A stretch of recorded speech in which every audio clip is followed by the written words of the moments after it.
А ти, мој впечаток е, независно кој колку е крупен ситен, истите па му даваш.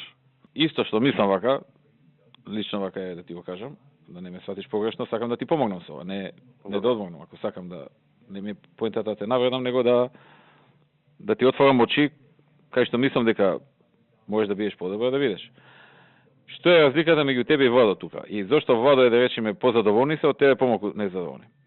Владо е ориентиран према дил. Значи, он е дил ориентит. Сака да постигне дил и се разбира некој да не оди у затвор, туку тоа да биде по закон, ама не им вика на прва ова не може, туку им каже овде има таков проблем, да видиме други варианти, трети, четврти, ама они не кеш да прифатиш дека имаш и ти твоја вина, не е битна, ама односно не вина, него слабост е тоа, кое што може да се коригира тоа, не коригирачка слабост. Еден куп има што кажува дека кај Владо се многу задоволни, кај тебе се незадоволни. А не е дека ти помалку работиш од Владо. Односот е упрашање. Односот и тоа дил ориентит. Значи, Владо гледа да иседи до последна дамка се што може да се најде за дил да се направи. Тоа е така, ама ти не треба да се фрустрираш, да се нервираш, туку да бараш мислење и од други.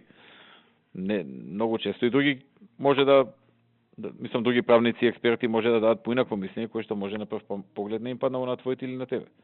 И на крај крајшти да не биде тоа откачување брзо, да не биде тоа откачување како да е он некој ситен играч, небитен, пошто он после шири негативна енергија. Види, Владо си има некоја стратегија. Ја почна да се плашам. Значи нешто има и до нас, не може се да се криви другите. Мора нешто и до нас да ни фали, мене, тебе, нешто ни фали на нас. Треба да се приспитаме што ни фали. Ајде така.